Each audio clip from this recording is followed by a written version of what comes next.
técnica OFDM, Orthogonal Frequency Division Multiplexing, es un método de transmisión multiportadora que ha sido reconocido recientemente por su gran desempeño en comunicaciones digitales inalámbricas bidireccionales de alta velocidad.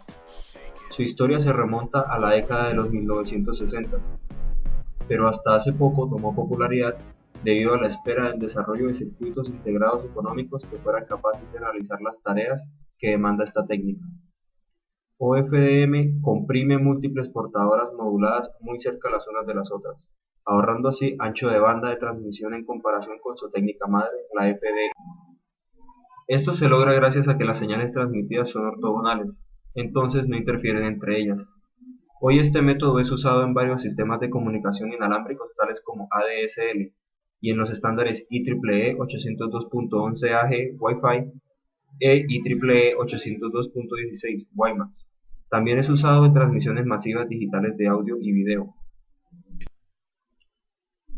Como se dijo anteriormente, OFDM está basada en la técnica FDM, la cual es una tecnología que utiliza múltiples frecuencias de portadora para transmitir múltiples señales en paralelo.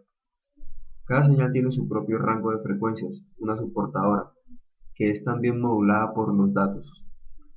Cada subportadora es separada por una banda de guarda para asegurar que no se traslapen entre ellas. Después, las subportadoras son remoduladas en el receptor usando filtros para separar las bandas.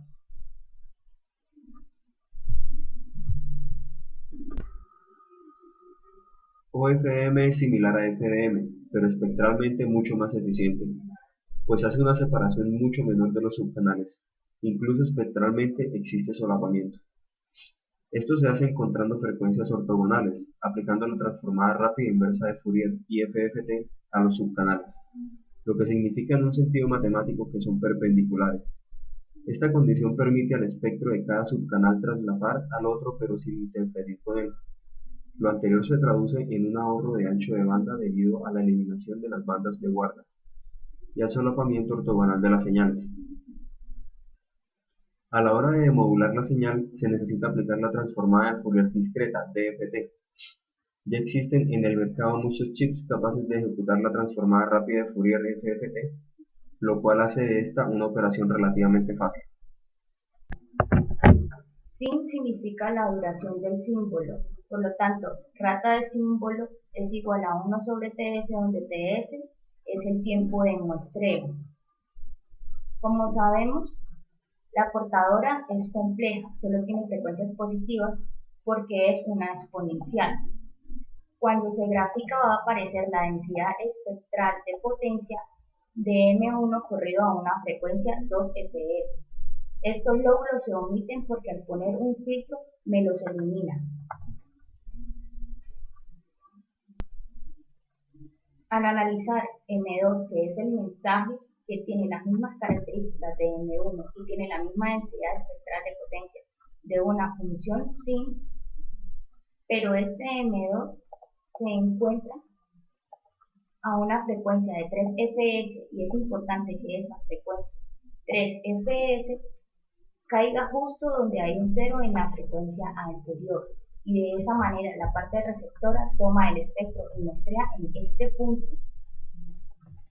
Justo en estos puntos el espectro de los otros demás mensajes no va a interferir porque en estos puntos el espectro vale 0, excepto el que está en rojo. Es el mismo truco en IP, solo que ahora en frecuencia, y es muy importante que esta distancia sea FC, por lo tanto FC debe ser la misma rata de símbolo. Si el FC es más grande que la rata de símbolo, no va a conseguir que el punto máximo sea cuando los demás sea 0.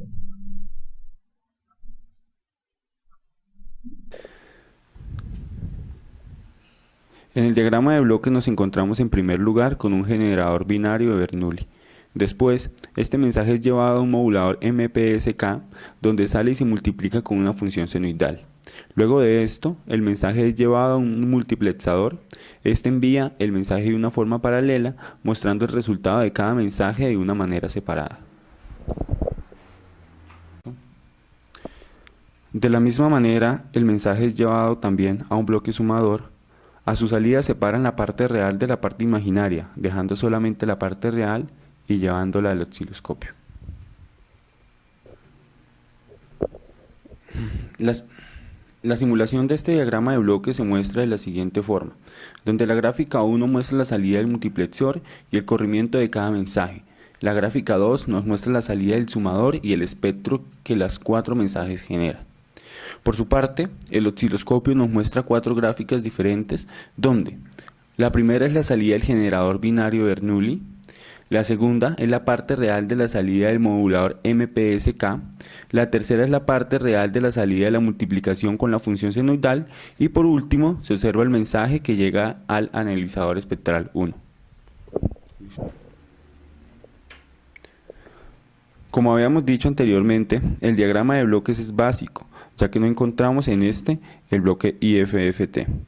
El IFFT es capaz de multiplexar miles de portadoras, y esto es muy importante, porque la cantidad de portadoras depende de la calidad de la señal, ya que si una señal es muy débil va a transmitir menos rata de bits, por lo tanto serían menos portadoras. Más rata de bits representan más portadoras. La IFFT aporta al sistema una gran flexibilidad. Es importante ver que la señal modulada es una señal compleja, aunque se muestra la parte real únicamente, porque es una envolvente compleja. Esta envolvente compleja también se puede hallar al mostrar el diagrama de constelaciones de la señal. Es importante observar que el espectro de la señal S sub f no es simétrico, sino desplazado a la derecha. Esto ocurre porque las portadoras son complejas y la señal también es compleja, por lo que el espectro no tiene que ser simétrico. Hay que tener en cuenta que el simulador es muy bueno, pero tiene una pequeña falla y es que se hizo sin la IFFT, es decir, se aplicó el concepto fundamental, que fue tomar señales, multiplicarlas por una portadora y sumarlas, y ver qué es OFDM desde el punto de vista conceptual, pero técnicamente no se implementa de esa manera. La manera adecuada de utilizarlo es tomar las señales, muestrarlas y la IFFT es la encargada de multiplexar miles de portadoras. Esto es una ventaja muy grande, ya que los aparatos electrónicos que usamos hoy día utilizan miles de portadoras y sin el uso de este bloque tendrían que usarse miles de moduladores, uno por cada portadora, y el sistema no sería flexible ante un cambio en el número de portadoras, ya que, como se explicó anteriormente, esto se da porque la cantidad de portadoras también depende de la calidad de la señal y para tener una señal muy débil implica transmitir menos rata de bits y esto lleva al uso de menos portadoras. Tener una señal muy fuerte implica transmitir más rata de bits, lo que lleva al uso de más portadoras.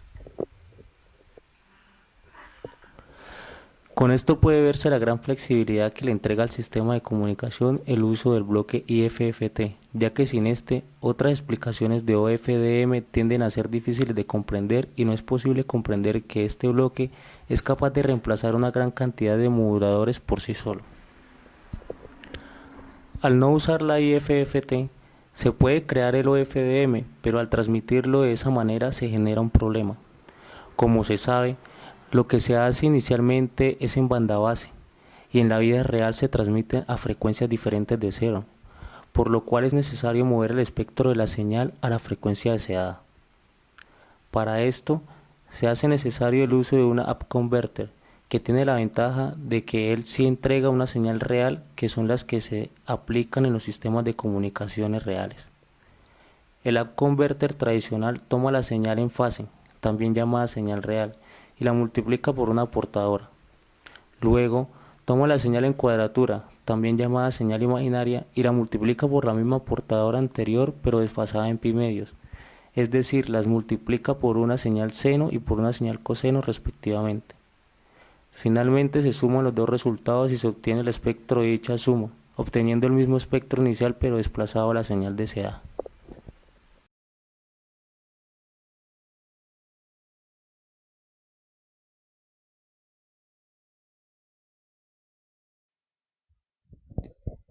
En la parte 3 de este ejercicio podemos observar que solamente se le ha agregado el up converter. En la simulación no se usa IFFT. Cuando es óptima se vuelve simétrica el espectro. La simetría del espectro se da debido a que se toman frecuencias positivas y negativas, ya que se presenta el vector rotante de la portadora, donde hay infinitos puntos. Como hay un procesamiento discreto y la portadora usa 4, se muestra por 4 puntos. En este caso, F1 daría una sola vuelta en 4 segundos. F2 da 2 vueltas en 4 segundos. F3 daría 3 vueltas en 4 segundos, al igual que F4. Se podría decir que F3 sería el negativo de F0.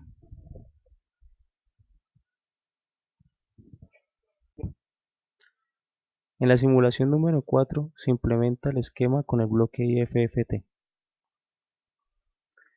En este se indica que se tienen muchas señales, pero el bloque IFFT solo se le puede entregar una sola señal, es decir, todas las entradas en paralelo. Esto se logra de la siguiente manera. Se toma la muestra número 1 de todas las señales y se paralelizan, así con cada una de las siguientes muestras. Al final, se entrega como una sola señal al IFFT y este se encarga de hacer su trabajo.